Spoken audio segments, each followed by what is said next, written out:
শুরু করিতেছি মহান আল্লাহর নামে, যিনি পরম করুণাময় এবং অত্যন্ত দয়ালু। আপনারা যারা আমার ফ্যান ফলোয়ার আছেন, বিভিন্ন সময় বিভিন্নভাবে আমার উপর কষ্ট পেয়েছেন, তাদের উদ্দেশ্যে একজন সাবেক এমপি হিসাবে আমি দুটি কথা বলতে চাই।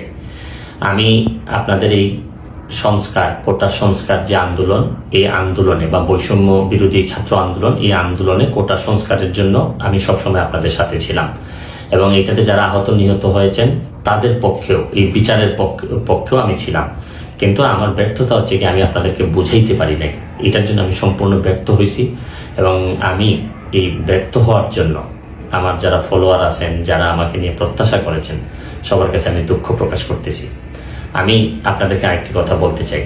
এখন যে কাঠামোগত সংস্কার আপনারা চাচ্ছেন, দেখেন এই সংস্কারের জন্য আমি বহু বছর আগে থেকেই কাজ করে যাচ্ছি। আপনারা দেখেন এই দুর্নীতির বিরুদ্ধে যুদ্ধ গত 15 বছরে আপনারা যে 2-3 জন মানুষ দুর্নীতির বিরুদ্ধে সোচ্চার ছিলেন, এর মধ্যে হয়তো আমাকে একজন আপনারা পাবেন। আপনারা জানেন যে আমি এস আলমের বিরুদ্ধে নিজে বাদী হয়ে মামলা করছি টাকা পাচারের জন্য। আপনারা জানেন যে আওয়ামী লীগের বর্তমান কমিটির যিনি প্রচার সম্পাদক আব্দুস সুবহান গোলাপ, তার আমেরিকাতে 9 বাড়ি থাকা নিয়ে আমি নিজে বাদী হয়ে মামলা করছি। আমি পুলিশের সাবেক আইজিপি বেনজিরের বিরুদ্ধে নিজে বাদী হয়ে দুদকে মামলা করছি। মহান সংসদে আমি তার বিরুদ্ধে বক্তব্য দিছি। মতিউর যে কর কমিশনার মতিউরের বিরুদ্ধে আমি মামলা করছি। আমি সালাম মুর্শিদির বাড়ির নিয়ে মামলা করছি। আমি আপনি সালাউদ্দিন, কাজী সালাউদ্দিন যে ফুটবলের দুর্নীতি নিয়ে আমি কথা বলছি।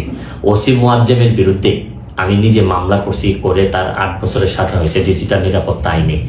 আমি, আপনারা জানেন যে জীবনে যত ঝুঁকি ছিল, আপনারা জানেন যে এই কোটা আন্দোলন শুরু হওয়ার 2 সপ্তাহ আগে আমি প্রেস কনফারেন্স করে বলতে বাধ্য হয়েছি, আমি জিডি করছি যে আমার জীবনের উপর হুমকি আছে এইসব দুর্নীতির বিরুদ্ধে প্রতিবাদ করতে গিয়ে।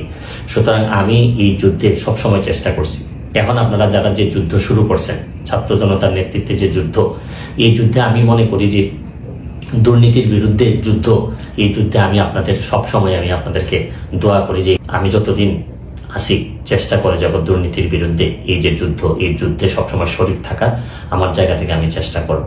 এই বলে আজকের মতো বিদায় নিচ্ছি। ভালো থাকুক আমার বাংলাদেশ, ভালো থাকুন সবাই। ধন্যবাদ।